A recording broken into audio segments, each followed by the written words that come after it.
রামাশঙ্কর যাদব বিদ্রোহী, যিনি সর্বদা কবিতার ভাষায় সামাজিক এবং রাজনৈতিক কূটনীতি কুসংস্কারের বিরুদ্ধে কথা বলে গেছেন। তারই একটি কবিতা আপনাদের সামনে আমি উপস্থাপন করছি। কবিতার নাম औरतें। लिखेছেন रामाशंकर यादव विद्रोही। कुछ औरतें अपनी इच्छा से कुएं में कूदकर जान दी थी, ऐसा पुलिस के रिकॉर्ड में दर्ज है।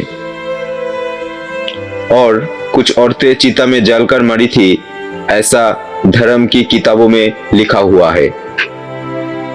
मैं कभी हूं, करता हूं, क्या जल्दी है। मैं एक दिन पुलिस और पुरोहित दोनों को एक साथ औरतों की अदालत में पेश करूंगा और बीच की सारी अदालत को मनसूख कर दूंगा। मैं उन दबों को भी मनसूख कर दूंगा जिन्हें श्रीमानों ने औरतों और बच्चों के खिलाफ पेश किया है। मैं उन डिग्रियों को भी निरस्त कर दूंगा जिन्हें लेकर फौजें और तुलबा चलते हैं। मैं उन वसीयतों को खारिज कर दूंगा जो दुर्बलों ने भुजबलों के नाम की होंगे। मैं उन औरतों को जो चिता में जलकर और कुएं में कूदकर मरी है फिर से जिंदा करूंगा और उनकी बयानात दोबारा कलमबंद करूंगा।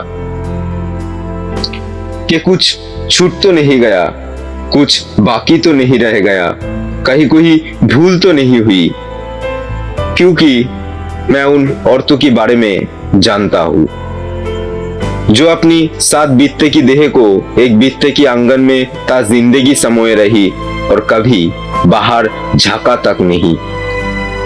और जब बाहर निकली तो वो कहीं उसकी लाश निकली जो खुले में पसर गई है मां मेदिनी की तरह।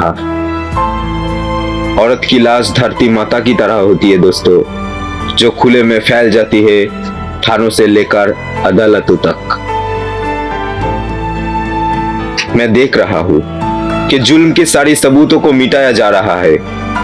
चंदन के चर्चित मस्तक को उठाए हुए पुरोहित और तामहोसी लैस, सीना फुलाए हुए सिपाही महाराज की जय बोल रहे हैं। वे महाराज जो मर चुके हैं, महारानियां जो अपनी सती होने का इंतजाम कर रही है। और जब महारानियां नहीं रहेगी तो नौकरानियां क्या करेगी, इसलिए वे भी तैयारियां कर रही है।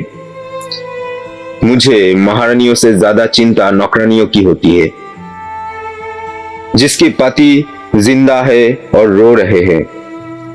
कितना खराब लगता है एक औरत को अपनी रोते हुए पति को छोड़कर मरना, जबकि मर्द को रोती हुई स्त्री को मारना भी बुरा नहीं लगता। औरतें रोते जाते हैं, मर्द मारते जाते हैं। औरतें रोती है, मर्द मारते जाते हैं।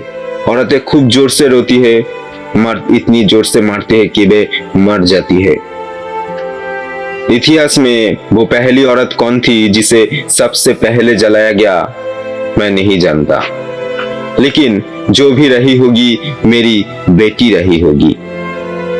मेरी चिंता वो है कि भविष्य में वो आखिरी स्त्री कौन होगी जिसे सबसे अंत में जलाया जाएगा, मैं नहीं जानता, लेकिन जो भी रही होगी मेरी बेटी रही होगी और ये मैं नहीं होने दूंगा।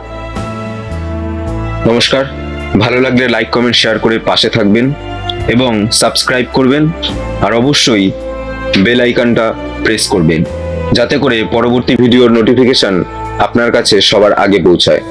ততক্ষণ পর্যন্ত ভালো থাকবেন, সুস্থ থাকবেন এবং সঙ্গে থাকবেন। আপনিও আপনার স্বরচিত কবিতা এবং গল্প পাঠিয়ে দিতে পারেন ডেসক্রিপশন বক্সে দেওয়া আমাদের হোয়াটসঅ্যাপ এবং ইমেল আইডিতে।